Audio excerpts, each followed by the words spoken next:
आज के टाइम में यूट्यूब एक ऐसा प्लेटफॉर्म बन चुका है जहां कंटेंट से ज्यादा कंट्रोवर्सीज देखने को मिलती है। हर दिन कोई ना कोई ड्रामा, कोई न्यू फाइट और क्रिएटर्स के बीच एक नई वॉर शुरू हो जाती है। लेकिन इन्हीं कंट्रोवर्सीज के बीच कुछ यूट्यूबर्स ऐसे भी हैं जो सीधा टकरा जाते हैं दूसरे यूट्यूबर से। और जब यूट्यूबर्स एक दूसरे से टकराते हैं तो फिर आगे क्या होता है, वीडियो के एंड तक सब कुछ समझ आ जाएगा।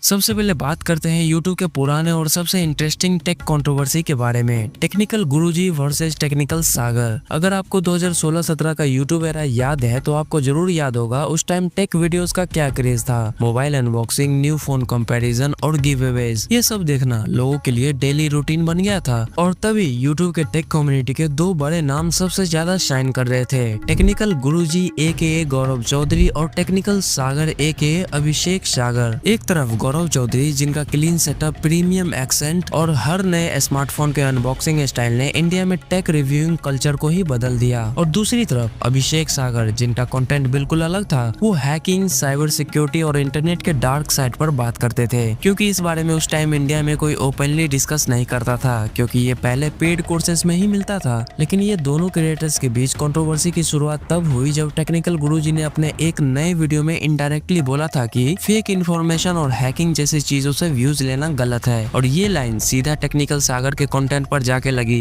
मिस्टर सागर जो हैं वो एक फेक पब्लिसिटी स्टंट कर रहे हैं, मुझे टारगेट करके कोशिश करते हैं कि वो खुद आगे बढ़े। तो सागर सर, आप एक मेहनतकश इंसान है, मुझे लगता है, मुझे आप में भरोसा है। आप अगर मेहनत करेंगे तो आप भी आगे जाएंगे। दूसरों से जल के, किसी को नीचे खींच के, किसी को नीचा दिखा के, किसी को टारगेट करके अगर आप कोशिश करेंगे ऊपर पहुंचने की तो शायद नहीं पहुंच। सागर ने डायरेक्टली रिप्लाई नहीं किया, लेकिन उनके फैंस ने कमेंट सेक्शन में जाके गुरुजी को ट्रोल करना शुरू कर दिया था, और धीरे धीरे एक नॉर्मल ओपिनियन एक कंट्रोवर्सी में बदल गई। और फिर आया 15 नवंबर 2017, वो दिन जब टेक्निकल सागर ने एक न्यू वीडियो अपलोड किया जिसका टाइटल था एक घटिया इंसान टेक्निकल गुरुजी एक्सपोज्ड। आप बताइए इथिकल हैकिंग कैसे सीख सकते हैं, या इथिकल हैकिंग का बेस्ट चैनल कौन सा है यूट्यूब पर? तो सौरभ ने जवाब दिया, देखो यूट्यूब पर हैकिंग कोई नहीं सिखा सकता। यूट्यूब पर सिर्फ आप ट्रिक सिखा सकते हैं, यूट्यूब पर आप हैकिंग नहीं सिखा सकते। मेरे को तो ऐसा कोई चैनल नज़र नहीं आता है, और ये इम्पॉसिबल है, मतलब नहीं सिखा सकते। एक और था टेक्निकल लपशप। टेक्निकल लपशप ने सौरभ से कई सारे सवाल पूछे, और सारे सवाल वाजिब थे। लपशप ने बताया कि कैसे सौरभ पेड रिव्यूज़ बनाता है और गलत वीडियोस बनाता है, और पैसे लेके पॉजिटिव रिव्यूज़ देता है ऐसी सर्विसेज के जो कि ख़राब हैं। सौरभ ने कभी भी उनका ठीक से जवाब नहीं दिया, और ये बात दब गई क्योंकि टेक्निकल लपशप का चैनल बहुत ही छोटा था। और कॉल के दौरान सौरभ ने कई यूट्यूबर से उसको 2 कौड़ी का चैनल कहा, और अभिजीत के पास उसकी कॉल रिकॉर्डिंग भी है। गुड इवनिंग, मैं गौरव बोल रहा हूँ टेक्निकल गुरुजी से। जी हाँ बोलिए। आपका नाम क्या है? मेरे को पहली बात तो आपका नाम ही नहीं मालूम कि आपको मेरा नाम है बुलाना है। जी विकास दुवन। जी विकास भाई, कोई प्रॉब्लम है तो बताओ मुझे यार। कोई प्रॉब्लम नहीं है मेरे को तो देखिए ये चीज आपको, सुनो ना विकास, लेकिन मैंने किस बात गलत कही है क्या वीडियो में? विकास, हर कोई बात कही कि नहीं कही मेरे को उससे मतलब नहीं है। मैं आपको ये बोल रहा हूँ कि ये चीज YouTube के लेवल पे तो भूल जाओ, कॉपीराइट क्या होता है और प्राइवेसी क्या होती है और रिपोर्ट अब्यूज क्या होता है उसको भूल जाओ। मैं आपसे बात कर रहा हूँ एथिकली, लीगली आपको ये वीडियो किस बड़े लेवल पे सू कर सकती है, आपको मालूम है बात? हाँ मैं समझता हूँ मेरी सब जो आप छोड़ रहे हैं। आपने मेरी सोशल इमेज को इम्पैक्ट किया है। आज मेरी मार्केट में क्या नेटवर्थ है, और आप उसको अगर डिग्रेड कर रहे हो तो मैं आपके अगेंस्ट सू कर सकता हूँ आपको कोर्ट में इस चीज को लेके कि आपने मेरी इमेज को मार्केट में डाउन किया। इसमें यूट्यूब बीच में नहीं आता है। हाँ मैं समझता हूँ, यूट्यूब मुझे पता है क्या बोलता है इसके बारे में कि वो इन सब चीजों में पढ़ना नहीं चाहता, मैं ये बात समझता हूँ। लेकिन सर सुनो, हाँ मैं आपको सिर्फ एक लाइन में एक बात बोल रहा हूँ, अगर समझ में आती है तो ठीक रखना, नहीं आती है तो हम दोबारा शायद कभी बात करेंगे नहीं इस मामले में। मेन बात सिर्फ इतनी है कि मैं चाहता हूँ कि जितनी भी वीडियोस में, मेरे को नहीं फर्क पड़ता कि आपने 10 सेकंड के लिए यूज किया है कि चाहे 1 मिनट के लिए यूज किया है, अगर कहीं पे भी मेरा नाम है, अगर कहीं पे भी मेरी थंबनेल में फोटो है, या अगर कहीं पे वीडियो के अंदर मेरी 1 सेकंड के लिए भी कोई फोटो है, take them all down now right away. Otherwise sir listen to me, otherwise आप दूसरा, सर अदरवाइज आपको दूसरा चांस नहीं मिलेगा अपने चैनल को आगे लेके जाने के लिए, बिकॉज आपने गलती करी है। मैं ये काम जबरदस्ती नहीं कर रहा हूँ, बिकॉज आपने गलती करी है। अगर आप उस गलती को ठीक करोगे तो चीजें ठीक हो जाएंगी, अगर आप गलती को ठीक नहीं करोगे तो आपको पनिशमेंट मिलेगा। ठीक है, चलो ठीक है, मैं डिलीट कर रहा हूँ। ठीक है, मैं डिलीट कर रहा हूँ, अभी बात कर रहा हूँ। कर दो ना, मैं आपको कॉल कर रहा ना आप मेरे को कॉल कर रहे, आप अपनी लाइफ में खुश हो, अपनी लाइफ में खुश नहीं, खत्म। मैं खत्म नहीं करना चाहता ना, लेकिन ये बात मैं खत्म नहीं करना चाहता, यानी कि मैं वीडियो डिलीट कर दूंगा, उस वीडियो का वजूद नहीं रहेगा, लेकिन ये रिकॉर्डिंग रहेगी मेरी उसके लिए, और मैं इसे ऑनलाइन भी शेयर करना चाहता हूँ। नहीं कर सकते। ठीक है, वो मैं अपने तरीके से शेयर करूंगा। ठीक है, वो मैं अपने तरीके से। विकास, हाँ करोगे तो वापस कॉन्सिक्वेंस होगा। एक बार जो आग बुझ रही है उसको बुझा के उसके ऊपर पानी मारो। ये कोई आग थी नहीं, आग तो कोई थी नहीं है जो भी था। और बस यहीं से टेक्निकल गुरुजी वर्सेस टेक्निकल सागर का एक कंट्रोवर्सी शुरू हो गया। 15 मिनट का वो वीडियो जिसमें सागर ने गुरुजी को सीधा टारगेट करते हुए उनके अगेंस्ट प्रूफ्स दिखाए, चैट्स, स्क्रीनशॉट, पुराने ईमेल और कुछ पर्सनल मैसेजेस। और आप जानते ही हो यूट्यूब पे झगड़े देखना लोगों को कितना पसंद है, और वो वीडियो देखते ही देखते वायरल हो गया। उसके बाद शुरू हुआ एक वीडियो वॉर जिसमें टेक्निकल गुरुजी और टेक्निकल सागर एक के बाद एक वीडियो अपलोड कर रहे थे और उस वीडियो में एक दूसरे को रिप्लाई कर रहे थे, और ऑडियंस आराम से इस कंट्रोवर्सी का लुत्फ उठा रही थी। मजा आ गया भाई, मजा आ गया।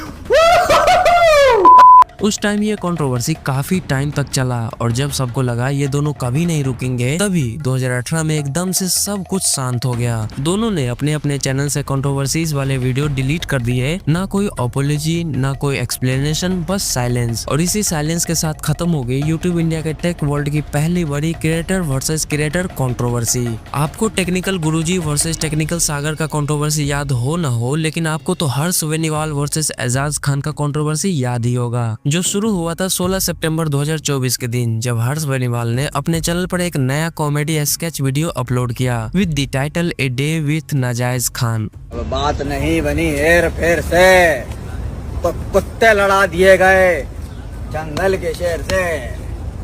ये बेटा शेर है और इससे आज मैं लड़ा हूँ, तो बोला था ना इसको मुंबई लेके आऊंगा और इससे सॉरी बुलवाऊंगा। तो बेटा पूरा मेरा बेटा है, तो बताया था मेरा बेटा मेरे फैन लोग को मास्क उतार के सॉरी बोल दे। मास्क है ही नहीं, मैं बता। अब नाम सुनते ही लोग समझ गए थे ये कोई नॉर्मल वीडियो नहीं है। नाजायज एक फिक्शनल कैरेक्टर था जिसका रेफरेंस डायरेक्ट एजाज खान से लिया गया था। वीडियो एक पैरोडी वीडियो थी, लेकिन हर्ष बेनीवाल का स्टाइल तो आप जानते ही हो, वो थोड़ा सा डार्क ह्यूमर वाला भी है। इस वीडियो में कुछ डायलॉग्स डायरेक्टली एजाज खान के रियल लाइफ एटीट्यूड और कंट्रोवर्सीज से मिलते थे। अब इसको देखकर ऑडियंस को तो मजा आया, लेकिन एजाज खान को पसंद नहीं आया, क्योंकि ऑब्वियस सी बात है कि उसमें भर भर के सरकाज़म वाले जोक्स थे। इसलिए वीडियो अपलोड होने के एक दिन बाद एजाज खान ने इंस्टाग्राम पर लाइव किया, और वहीं से हर्ष बेनीवाल वर्सेस एजाज खान का कंट्रोवर्सी स्टार्ट हो गया। अरे हर्ष बेनीवाल यार, तेरी बहन वो मिलिंद गाबा की बीवी मेरे साथ ओयो में पकड़ी गई, तो तू ये सब कर रहा है बेटा। वो तो बोले जीजा जी का छोटा सा है, तो मुझे पठान का चाहिए। फिर तेरा बाप भी आया, तो मैं तेरा बाप तेरी मम्मी को भी लेके आया कि इनकी भी लो, और बाद में मेरे बेटे हर्ष बेनीवाल। ठीक है बेटा। उस वीडियो में एजाज खान ने हर्ष बेनीवाल को गालियां दी और ट्रोल किया, लेकिन वो यहीं रुक जाते तो ठीक था, क्योंकि उन्होंने उस वीडियो में हर्ष बेनीवाल को गाली देते देते उनकी फैमिली मेंबर्स तक को टारगेट कर लिया। उसकी मदर और सिस्टर पर गंदे गालियां और पर्सनल कमेंट्स किए, और बस एजाज खान का यही सबसे बड़ी गलती हो गई, क्योंकि उसे उसके फैमिली को कुछ नहीं बोलना चाहिए था। इसके बाद पब्लिक ने तुरंत रिएक्शन दिया और एजाज खान के कमेंट सेक्शन में ट्रोलिंग और गालियां देनी शुरू कर दी, और यहाँ तक कि कई क्रिएटर्स ने भी एजाज के बिहेवियर को ओपनली क्रिटिसाइज किया। अब जब ये वीडियो वायरल हुआ और हर्ष बेनीवाल के फैमिली मेंबर्स को पता चला, तो उनकी मदर ने एफआईआर फाइल की एजाज खान के अगेंस्ट, और चार्जेस लगे वुमेन हैरेसमेंट, पब्लिक अब्यूजेस और ऑफेंसिव डिजिटल कंटेंट के। अब एजाज खान की गलती भी थी कि उसे अगर गालियां ही देनी थी तो हर्ष बेनीवाल को दे देते, वो उसके फैमिली मेंबर्स को टारगेट क्यों किया। और यही होता है जब कंट्रोवर्सीज के बीच एक लाइन को क्रॉस कर देते हो। तो अगले यूट्यूबर्स के बीच का झगड़ा थोड़ा अलग था, क्योंकि ये दोनों दोनों एक टाइम पे दोस्त थे, लेकिन बाद में वही दोस्ती एक कंट्रोवर्सीज में बदल गई। याद है ना वो टाइम जब पबजी मोबाइल अपने गोल्डन एरा में था और हर जगह सिर्फ एक ही क्रेज था और वो था पबजी मोबाइल का। और उस टाइम के दो सबसे बड़े नाम थे डायनेमो गेमिंग और स्कॉट। दोनों अपने प्राइम पे थे। डायनेमो अपने काम गेम प्ले और आइकॉनिक डायलॉग्स पट से हेडशॉट के लिए मशहूर था और दूसरी तरफ स्कॉट अपने एग्रेसिव गेम प्ले के लिए जाने जाते थे। एक टाइम पे इन दोनों को एक साथ स्ट्रीम करते देखना फैंस के लिए काफी मजेदार होता था, लेकिन 2019 के मिड में सब कुछ बदल गया। एक स्ट्रीम के दौरान स्कॉट ने एमुलेटर प्लेयर को ट्रोल किया और क्रिटिसाइज भी किया और बस इतना ही काफी था। फैंस ने सीधा डायनेमो का नाम टैग कर दिया क्योंकि डायनेमो उस टाइम पे पबजी एमुलेटर पे खेलता था जबकि स्कॉट मोबाइल पे। और वहीं से शुरू हुई एक छोटी सी मिसअंडरस्टैंडिंग जो धीरे धीरे यूट्यूब कंट्रोवर्सी में बदल गई। डायनेमो का करियर डेड कर दिया। कुछ करियर डेड नहीं हुआ ब्रो, अभी भी 10 मिलियन पे है। करियर डेड क्या होता है जरा बताइए। आफ्ताब खान मैं उस टाइम पे नहीं उठाया होता ना आवाज, आज बीजीएमआई का हालत same to same Free Fire जैसा होता, जहाँ पे एमुलेटर्स रूल कर रहे होते और मोबाइल वाले चूतिए ऐसे बैठे होते और तुम लोग ताली मार रहे होते चैट पे, वाह वाह वाह व्हाट अ शॉट, ये कर रहे थे। समझे?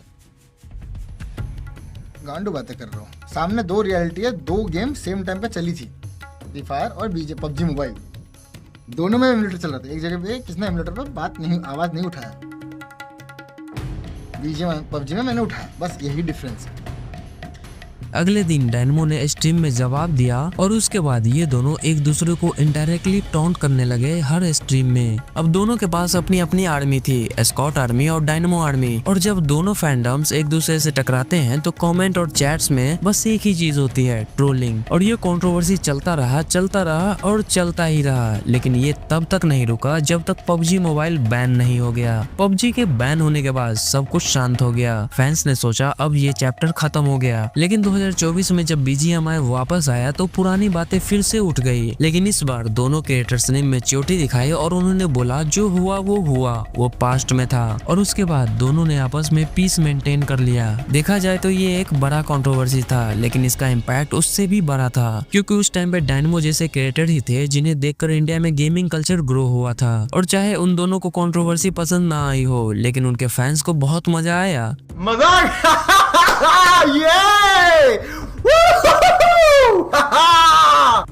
लेकिन वही हर कंट्रोवर्सी एक मजाक से शुरू होती है, लेकिन कुछ कंट्रोवर्सीज इतनी पर्सनल हो जाती है कि क्रिएटर्स को खुद झुकना पड़ता है। और ऐसे ही कंट्रोवर्सी हुआ कैरी मिनाटी और रजत दलाल के बीच। अब कैरी मिनाटी के बारे में तो सब जानते ही है कि वो इंडिया का सबसे बड़ा यूट्यूबर और रोस्टिंग का किंग है। वहीं दूसरी तरफ रजत दलाल जो कि एक फिटनेस इन्फ्लुएंसर कम और मैटर सॉल्व करवाने वाला ज्यादा है। मैंने इनके ऊपर इस वीडियो में पूरी डिटेल में बात किया है। लेकिन 2024 में एक ऐसा रोस्ट वीडियो आया जिसके वजह से कैरी मिनाटी को खुद झुकना पड़ गया। दरअसल 16 मई 2024 को कैरी मिनाटी ने अपना एक रोस्ट वीडियो अपलोड किया with the title sigma male वाला। लेकिन इस बार उसके रेडार में था एक फिटनेस इन्फ्लुएंसर रजत दलाल। वीडियो में कैरी ने रजत के मोटिवेशनल रील्स, उनके डायलॉग्स और उनके अल्फा मेल्स एटीट्यूड पर फुल रोस्ट किया। और बस वहीं से शुरू हुआ वो मोमेंट जहां से मजाक कंट्रोवर्सी में बदल गया। अगले ही दिन जब रजत दलाल को ये वीडियो दिखा तो उन्हें बिल्कुल भी पसंद नहीं आया और अगली सुबह उन्होंने इंस्टाग्राम लाइव किया और वहीं से सब कुछ बदल गया। एक 5 फुट ये बैटरी ने मेरे पे रोस्ट निकाला है, उसका नाम है कैरी। खैर उसका धंधा ही है औरों के नाम पे औरों के काम पे बोल बाल के अपने व्यूज लेना, तो बहुत अच्छी बात है आप लोग। पर भाई मेरे को जितना पता है मैंने आपसे कभी उल्टा सीधा कुछ बोला नहीं है, ना डायरेक्टली ना इनडायरेक्टली। तो अगर हिसाब से रहना है तो कल तक मेरा पार्ट ट्रिम हो जाना चाहिए और एक सॉरी की वीडियो आ जानी चाहिए। पर मुझे पता है आपके अंदर मेल ईगो बहुत ज्यादा है, वो मैं उठा। आप रियल लाइफ बनाओ, हम रियल लाइफ में आपका बीम बनाएंगे। कैरी मिनाटी ने पहले इग्नोर किया क्योंकि कंट्रोवर्सीज तो उनके लिए कॉमन होती है, लेकिन जब उन्हें लगा कि मैटर सीरियस हो गया है तो उन्होंने एक्शन लिया और उन्होंने अपने इंस्टाग्राम पर एक शॉर्ट अपॉलॉजी लिखी और सिग्मा मेल वीडियो में से रजत दलाल वाला सेगमेंट डिलीट कर दिया। इस अपॉलॉजी को देखते हुए एक तरफ वो फैंस थे जो कहते थे भाई कैरी तो किसी से नहीं डरता, और दूसरी तरफ वो लोग जो समझते थे कि जब बात पर्सनल या लीगल लेवल तक पहुंच जाए तो पीछे हटना ही स्मार्ट मूव होता है। लेकिन ये उनका पहला पंगा नहीं था। ये कहानी पुरानी है लेकिन उनका असर आज भी दिखते हैं। साल 2020 यूट्यूब वर्सेस टिकटॉक, इंडिया का पहला इंटरनेट वॉर। 2 प्लेटफॉर्म, 2 ऑडियंस और बीच में एक नाम, carry Minati. everybody, that's your boy Amir Siddiqui live all the way from Mumbai. तो कैसे हैं आप लोग? बहुत बुरे हैं हम लोग। कैरी ने टिकटॉकर्स पर रोस्ट वीडियो बनाया और जैसे ही वो वीडियो वायरल हुआ पूरा इंटरनेट डिवाइड हो गया। एक तरफ यूट्यूबर्स और दूसरी तरफ टिकटॉकर्स, लेकिन सबसे ज्यादा रिएक्ट करने वाले थे एजाज खान। कैरी के रोस्ट के तुरंत बाद एजाज खान ने इंस्टाग्राम पर लाइव आकर कैरी मिनाटी पर डायरेक्ट अटैक किया। उन्होंने गालियां दी और उनके ऊपर पर्सनल कमेंट किए और उसके बाद ही शुरू हो गया ट्रोलिंग। कैरी के फैंस ने एजाज के वीडियोस को डिसलाइक करना शुरू कर दिए और यहाँ तक कि उनको अनफॉलो भी करना शुरू कर दिया था। प्रेशर बढ़ता गया और फाइनली एजाज खान को फिर से इंस्टाग्राम लाइव आकर अपॉलॉजी देनी पड़ी। उन्होंने बोला मुझे गुस्सा आ गया था और मेरा बेटा कैरी मिनाटी का फैन है इसलिए मैं सॉरी बोल रहा हूँ। और यहीं पे वो मैटर थोड़ा शांत हो गया। कैरी ने भी कुछ नहीं बोला क्योंकि कहानी खत्म लग रही थी, लेकिन नहीं। 8 जुलाई 2024 मुंबई का एक क्लॉथिंग स्टोर में कैरी मिनाटी और एजाज खान आमने सामने आ गए। उन्होंने वो वीडियो बनाए और वीडियो में एजाज खान कैरी मिनाटी को मास्क उतारकर बोला कि भाई सॉरी बोलो और वहाँ पे सब लोग देख रहे थे और कैरी ने बिना रिएक्ट किए बस कामली कहा सॉरी। मेरा भाई रहेगा सभी होता ना बेटा, कोई ऐसा भी दिखता हमारे जैसा हाथ दिखा के। ये कैरी है, कैरी मेरे को रोस्ट किया था, सॉरी बोल दे मेरे फैन लोग। लेकिन कभी कभी क्या होता है हर बिल में हाथ नहीं डालने का, सब में चूहा नहीं होता है, किसी में सांप भी होता है। अगर आपको बस एक शब्द लेकिन उसमें मेच्योरिटी और पीस दोनों थी। वीडियो वायरल हुआ लेकिन पब्लिक ने मिक्स्ड रिएक्शन दिए। कुछ लोग बोले कैरी ने गलत किया, उसे रिप्लाई देना चाहिए था, लेकिन ज्यादा लोगों ने कहा कि भाई वो अकेला था, अकेला क्या ही करता। आजाद भाई साहब ने कैरी मिनाटी से सॉरी बुलवाई है आमने सामने। पिछले 10 साल से किसी की हिम्मत नहीं हुई है कैरी को कुछ उल्टा बोलने की। रिसेंटली उसने मेरे ऊपर एक रोस्ट बनाया बिना मेरी परमिशन के, जो मेरे को पसंद नहीं आया। इसका रिप्लाई मैंने सोशल मीडिया पे ही दिया और रिक्वेस्ट ही करी कि भाई इसको हटा दो। जिस बात का कैरी ने मान रखा, सम्मान रखा और वीडियो हटा दी। कैरी मेरे छोटे भाई की तरह है, मेरे घर से 10 मिनट दूर रहता है। अपने कैरी के बारे में अब देखो, पास्ट में जो चीज डाल दी वो तो ना आप बदल सकते ना हम बदल सकते। आज के बाद कभी उसके बारे में कुछ उल्टा सीधा उम्मीद करूंगा आप ना ही बोलो। दूसरी चीज जो आप ये चीज कर रहे हो कि मुंबई आना पड़ेगा करियर के लिए, भाई देखो 4 बार आए या हम 40 बार आए, आप हो या कोई हो हमारा एक बाल नहीं उखाड़ सकता। एक इंसान और 2 इंसान की चीजों को स्टेट्स में, लोकेशन में डिवाइड कर रहे हो ना, इस चीज को प्लीज यहीं पे खत्म कर दो क्योंकि ये समाज के लिए बनी हेर फेर से कुत्ते लड़ा दिए गए जंगल के शेर से। तो अब आपने देखा कैसे कुछ यूट्यूबर्स एक दूसरे से टकरा गए, कैसे छोटी सी बात कंट्रोवर्सी बन गई और कैसे कुछ क्रिएटर्स ने अपनी मैच्योरिटी से सब कुछ संभाल लिया। किसी ने ईगो में जवाब दिया तो किसी ने साइलेंस में, किसी ने अपॉलॉजी दी और किसी ने सिर्फ एग्जांपल सेट कर दिया। लेकिन ये सब तो क्रिएटर वर्सेस क्रिएटर था। अब सोचो जब कोई यूट्यूबर्स गवर्नमेंट से टकराता है तब क्या होता है। आप इस वीडियो पे क्लिक करके उसे देख सकते हो। मैं आपसे उसी वीडियो में मिलूंगा, तब तक के लिए बाय बाय।